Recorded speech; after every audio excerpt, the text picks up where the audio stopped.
22 नवंबर 1939 की रात इटावा जिले के सैफई गांव में मूर्ति देवी और सुघर सिंह के घर पर एक बेटे का जन्म होता है जिसका नाम रखा जाता है मुलायम सिंह यादव। मुलायम के पिता सुघर सिंह यादव एक किसान थे और उनके पास करीब 4-5 बीघा जमीन थी जिस पर वे खेती किया करते थे। इसके साथ ही उनके पास कुछ गाय भैंस भी थीं।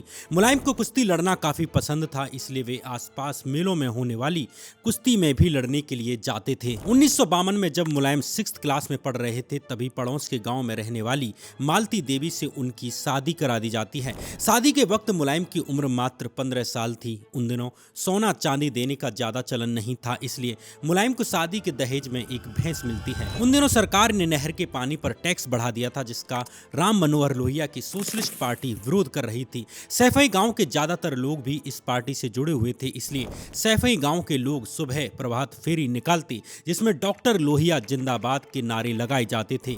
इसी आंदोलन में मुलायम सिंह यादव भी अब शामिल हो जाते हैं। लोहिया के आंदोलन को ग्रामीणों का पूरा सपोर्ट मिल रहा था। टैक्स के विरोध में बड़ी तादाद में ग्रामीण लोग अपनी गिरफ्तारियां दे रहे थे।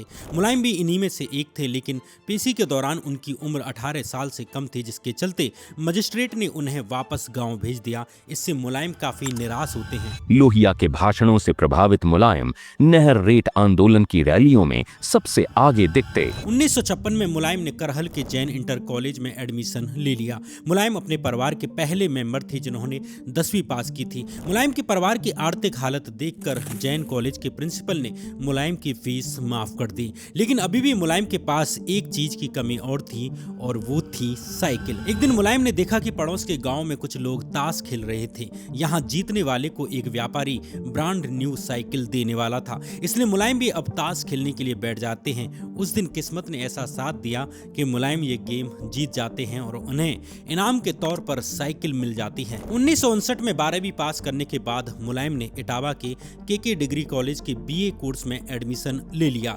स्कूल के दिनों से ही मुलायम को राजनीति में इंटरेस्ट था, इसलिए मुलायम ने केके डिग्री कॉलेज में छात्र संघ चुनावों में प्रेसिडेंट का चुनाव लड़ा और जीत भी गए। कॉलेज प्रेसिडेंट बनने के बाद मुलायम ने कॉलेज के एनुअल फेस्ट में यूपी के विधायकों और मंत्रियों को इनवाइट करना शुरू कर दिया, जिससे उनके पॉलिटिकल कनेक्शंस बनने लगते हैं। 1962 में Mulayam Singh Yadav bachelor of teaching course करने के लिए सिकोहाबाद चले जाते हैं, जहां उन्होंने 1 साल तक टीचर की ट्रेनिंग की, जिसे पूरा करने के बाद उन्हें जैन इंटर कॉलेज में ही टीचर की नौकरी लग जाती है, जहां उन्होंने अपनी इंटर पास की थी। इधर एक लोकल कुश्ती प्रोग्राम में जसवंत नगर के विधायक Natthu Singh as a guest invite किए जाते हैं। इत्तेफाक से इस प्रोग्राम में मुलायम सिंह यादव भी कुश्ती लड़ने के लिए आए हुए थे। यहाँ हुई एक कुश्ती में मुलायम ने एक भारी भरकम पहलवान को पटकनी दे दी। विधायक नत्थू सिंह इससे बड़े प्रभावित हुए कि एक टीचर भी गजब की पहलवानी लड़ सकता है। इस तरह मुलायम की परफॉर्मेंस, उनकी पॉलिटिकल अवेयरनेस और अंडरस्टैंडिंग से विधायक नत्थू सिंह काफी प्रभावित होते हैं और यहीं से विधायक नत्थू सिंह मुलायम के पॉलिटिकल गुरु बन जाते हैं और उन्हें ग्रूम करने लगते हैं। अब वे जहां भी जाते मुलायम सिंह यादव को अपने साथ ले जाते। अखाड़े में आते ही मुलायम ने अपने से ताकतवर पहलवान को मिनटों में पस्त कर दिया। नत्थू सिंह मुलायम के मुरीद हो गए, राजनीति में उन्हें अपना शागिर्द बना लिया। उन दिनों नौकरियां आसान थी, बेसिक टीचर ट्रेनिंग के बाद भी टीचर की जॉब मिल जाती थी, लेकिन आज रियलिटी बदल चुकी है। लगभग हर इंडस्ट्री और हर प्रोफेशन एक बड़े ट्रांजिशन से गुजर रहा है और इस ट्रांजिशन का नाम है एआई।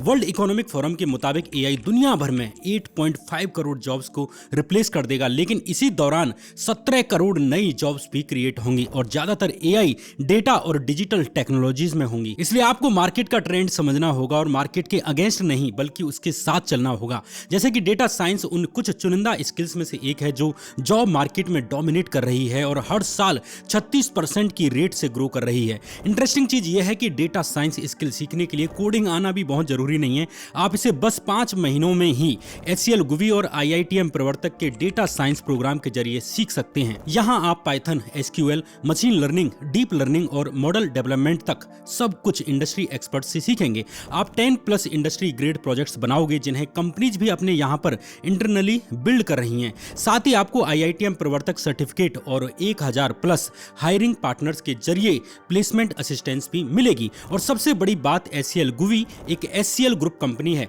वही HCL जिसने भारत के IT इकोसिस्टम को सेव किया है। अब उनकी इंडस्ट्री एक्सपर्टीज HCL गुवी के जरिए आपको AI रेडी बनाने में मदद करेगी। एक सही स्किल आपका करियर बना सकती है, इसलिए अभी डिस्क्रिप्शन में दिए गए लिंक पर क्लिक करके आप HCL गुवी से फ्री करियर कंसल्टेशन ले सकते हैं।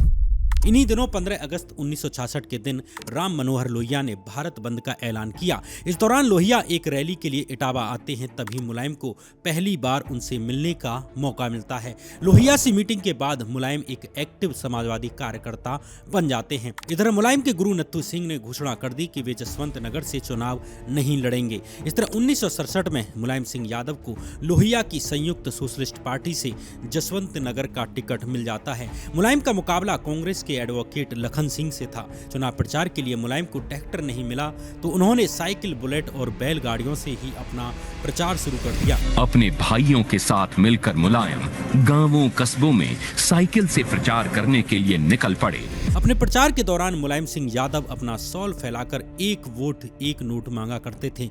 नतीजा यह होता है कि मुलायम सिंह यादव पहली बार में ही भारी बहुमत से जीतते हैं और विधायक बन जाते हैं। इस वक्त मुलायम की उम्र मात्र 28 साल थी और वे यूपी विधानसभा पहुंचने वाले सबसे कम उम्र के विधायक थे। इसी बीच 1968 में एक ऐसी बड़ी घटना होती है जिसने मुलायम के पॉलिटिकल स्टैंड को सेव कर दिया। इटावा के बखेवर कस्बे में रघुराज नाम के इंस्पेक्टर ने एक दलित महिला को थाने में बुलाया और उसके सारे कपड़े उतरवा दिए और फिर उसके बेटे से ही कहा कि अपनी मां का रेप करो। जब मुलायम को इस घटना की जानकारी मिलती है तो वे थाने पहुंच जाते हैं और प्रोटेस्ट करने लगते हैं। इस दौरान मुलायम अपने साथियों के साथ थाने की दीवार पर चढ़ जाते हैं। उग्र भीड़ को देखकर पुलिस ने फायरिंग शुरू कर दी। इस हमले में मुलायम बाल बचते हैं, लेकिन उनके 4 साथी मारे जाते हैं। इधर 1969 के यूपी चुनाव शुरू हो जाते हैं। इस चुनाव में मुलायम के सामने कांग्रेस के विशंबर सिंह यादव खड़े हुए थे, जिन्होंने मुलायम सिंह यादव को 5277 करीब वोटों से हरा दिया। यहाँ बताना जरूरी है कि पॉलिटिक्स में एक्टिव होने के बाद भी मुलायम ने टीचर की नौकरी नहीं छोड़ी थी, बल्कि अपनी पढ़ाई जारी करते हुए उन्होंने आगरा यूनिवर्सिटी के BR कॉलेज से MA की डिग्री शुरू कर दी। उधर डॉक्टर लोहिया की डेथ के बाद मुलायम सिंह यादव चौधरी चरण सिंह के करीब आ जाते हैं। चौधरी चरण सिंह के संपर्क में आने पर मुलायम सिंह यादव संयुक्त सोशलिस्ट पार्टी छोड़ देते हैं और चौधरी चरण सिंह की पार्टी भारतीय क्रांति दल यानी BKD में शामिल हो जाते हैं। इधर 1973 में मुलायम की MA की डिग्री पूरी हो चुकी थी, जिसके बाद उन्हें जैन इंटर कॉलेज में प्रमोशन देकर लेक्चरर बना दिया जाता है। वे छात्रों को पॉलिटिकल साइंस पढ़ाते थे। इसी साल मुलायम एक बेटे के पिता बनते हैं। उनकी पत्नी मालती देवी ने 1 जुलाई 1973 के दिन एक बेटे को जन्म दिया, जिसका नाम रखा जाता है अखिलेश यादव। 1 जुलाई 1973 को मुलायम के घर में बेटे अखिलेश ने जन्म लिया। इधर साल 1974 में यूपी में दोबारा से इलेक्शन होते हैं। इस बार मुलायम सिंह यादव भारतीय क्रांति दल की टिकट पर जसवंत नगर से चुनाव लड़ते हैं और जीत जाते हैं। लेकिन इसके अगले ही साल 1975 में देश की प्रधानमंत्री इंदिरा गांधी ने इमरजेंसी की घोषणा कर दी। विपक्ष के नेता इंदिरा गांधी के खिलाफ रैलियां कर रहे थे, इसलिए विपक्ष के नेताओं को पकड़ कर जेल में डाला जाने लगा। इसी दौरान पुलिस मुलायम सिंह यादव को अरेस्ट करने के लिए उनके घर पर पहुंच जाती है। इस वक्त मुलायम एक शादी समारोह में गए हुए थे, इसलिए वे गिरफ्तारी से बच जाते हैं। लेकिन जब वे देर रात शादी से वापस घर लौटे तो उनके घर वालों ने उन्हें किचन में छुपा दिया। सुबह तड़के मुलायम सिंह यादव अंडरग्राउंड हो जाते हैं। हालांकि वे ज्यादा दिन तक छिप नहीं सके और पुलिस ने उन्हें अरेस्ट कर लिया। इस तरह इमरजेंसी के दौरान मुलायम सिंह यादव 19 महीने तक इटावा की जेल में बंद रहते हैं। मुलायम सिंह शहर शहर गांव गांव कांग्रेस सरकार के खिलाफ लोगों को एकजुट करते। 26 जून 1975 को जब देश में इमरजेंसी लगी तो अगले ही दिन मुलायम भी गिरफ्तार हो गए। मुलायम ने पूरे 19 महीने इटावा की जेल में काटे। इधर 1977 में इमरजेंसी हट जाती है और 22 जनवरी 1977 को मुलायम सिंह यादव को भी जेल से छोड़ दिया जाता है। जेल से रिहा होते ही मुलायम सिंह यादव चुनाव प्रचार में जुट जाते हैं। इमरजेंसी में गिरफ्तारी के कारण मुलायम सिंह यादव गांव-गांव में लोकप्रिय हो चुके थे। उन्हें सुनने के लिए हजारों किसानों की भीड़ बड़ी संख्या में उनकी रैली में पहुंचने लगती है। 1977 के यूपी इलेक्शन में उन्हें जनता पार्टी से जसवंत नगर के लिए टिकट मिल जाता है। यहां से जीतकर वे तीसरी बार विधायक बन जाते हैं। विपक्षी दलों ने मिलकर जनता पार्टी बनाई। मुलायम चुनाव लड़े और जीत गए।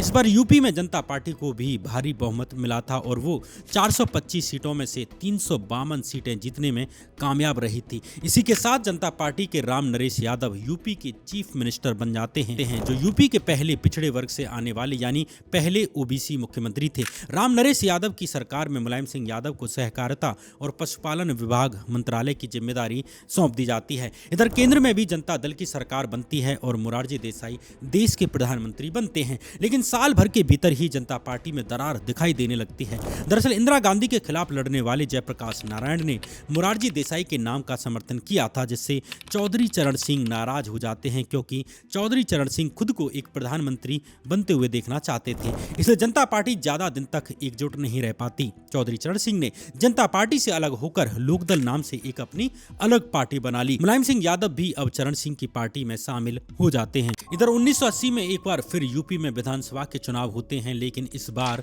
मुलायम सिंह यादव कांग्रेस पार्टी के बलराम यादव से चुनाव हार जाते हैं। ये वही बलराम यादव थे जिन्हें कभी मुलायम सिंह यादव ने छात्र संघ के चुनावों में हराया था। मुलायम अपनी हार से निराश थे। वे शाम को बेहद हताश और रोते हुए घर पहुंचते हैं। तभी उन्हें रेडियो से एक खबर मिलती है कि चौधरी चरण सिंह ने उन्हें लोकदल पार्टी का यूपी अध्यक्ष बना दिया है। इससे मुलायम का दुख कुछ कम होता है। इधर 1980 के चुनाव में कांग्रेस की जीत के बाद वीपी सिंह यूपी के मुख्यमंत्री बन जाते हैं। उन दिनों यूपी में चंबल के डकैतों का कहर हुआ करता था, इसलिए वीपी सिंह की सरकार ने डकैतों पर नकेल कसने के लिए ऑर्डर निकाल दिए। यूपी पुलिस एक के बाद एक डकैतों के एनकाउंटर कर रही थी। दावा यह भी किया जाता है कि वीपी सिंह को शक था कि मुलायम की डकैतों से नजदीकी है, जिसके चलते वीपी सिंह ने मुलायम के भी एनकाउंटर का ऑर्डर भी दे दिया था, ऐसा दावा किया जाता है। लेकिन चौधरी चरण सिंह 1982 में मुलायम सिंह यादव को लोकदल से एमएलसी बना देते हैं और विधानसभा में लीडर ऑफ ऑपोजिशन भी बना देते हैं। इसके बाद मुलायम को कैबिनेट मंत्री का दर्जा मिल जाता है और पुलिस ही उन्हें अब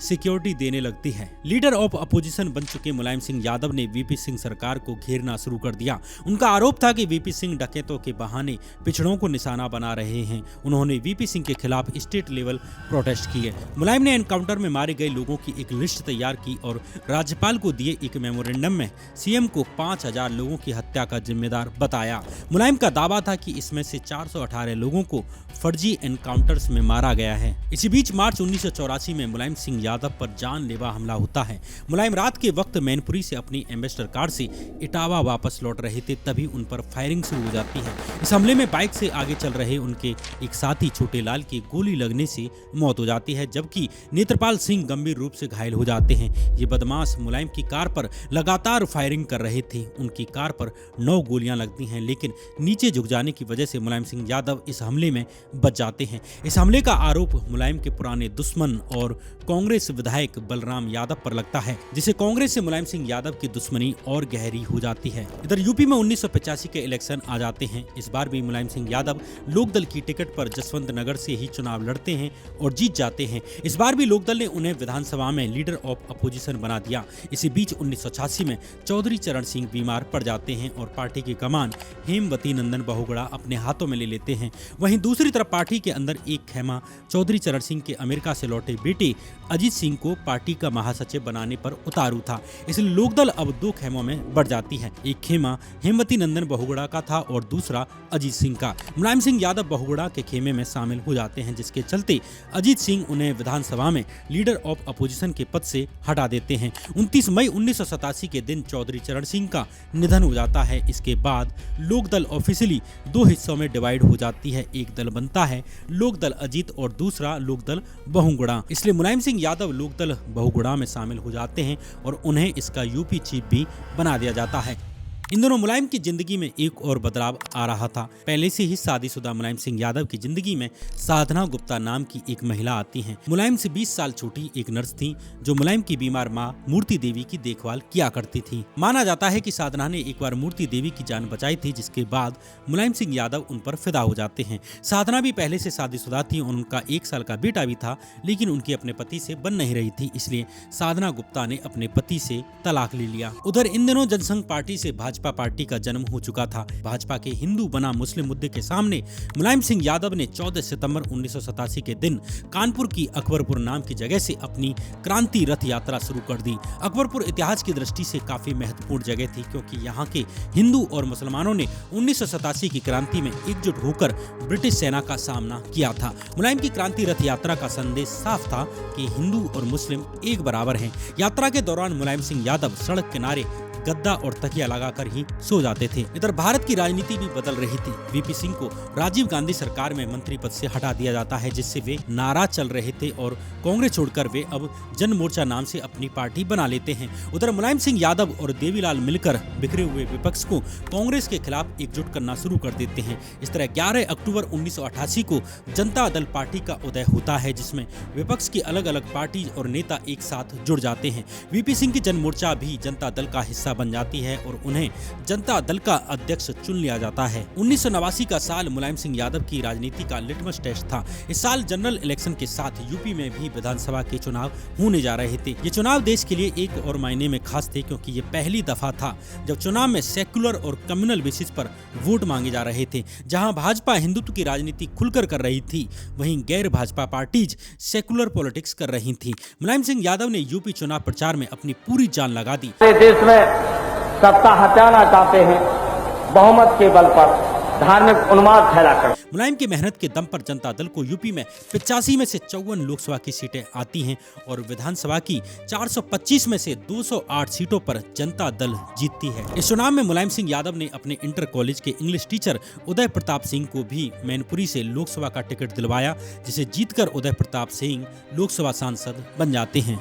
सरकार अगर आ जाए दोबारा तो हम जैसे बहुत से लोगों की उम्र बढ़ जाएगी। देशों को लेकर जो समाजवादी पार्टी बनाई थी वो पूरी होगी।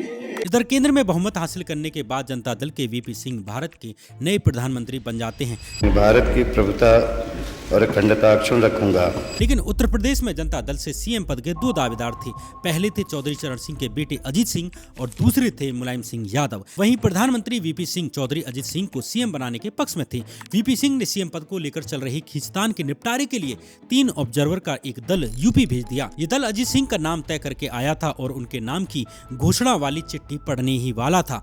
तभी मुलायम सिंह यादव ने उन्हें बीच में ही रोक दिया और कहा, आप चुनाव कराने आए हैं तो निष्पक्ष होकर चुनाव कराएं। ज्यादातर विधायक मुलायम सिंह यादव के फेवर में थे, इसलिए अंततः सीएम के लिए उन्हीं के नाम की घोषणा कर दी जाती है। इस तरह कभी पहलवानी में जोर आजमाने वाले मुलायम सिंह यादव उत्तर प्रदेश जैसे बड़े राज्य के मुख्यमंत्री बन जाते हैं। मुलायम सिंह यादव को सीएम बनाने में जनता दल के नेता शरद यादव की भी अहम भूमिका मानी जाती है, क्योंकि उन्होंने ही अजीत सिंह को समझाया था कि वे सीएम नहीं पीएम बनना डिजर्व करते हैं। इसलिए अजीत सिंह ढीले पड़ जाते हैं और मुलायम सिंह यादव का उत्तर प्रदेश का सीएम बनने का रास्ता साफ हो जाता है। शरद यादव ने ऐसा मुलायम का एक पुराना एहसान उतारने के लिए किया था। दरअसल 1986 में मुलायम ने शरद यादव को राज्यसभा भेजने में और फिर 1989 में बदायूं से लोकसभा चुनाव की टिकट दिलाने में अहम भूमिका निभाई थी, जिसकी बदौलत शरद यादव संसद पहुंच सके थे। माना जाता है कि इसी एहसान का बदला शरद यादव ने अजीत सिंह को कन्विंस करके चुकाया। पार हो तो बुलवा लेना, हाँ पता ही चला तो जाएगा,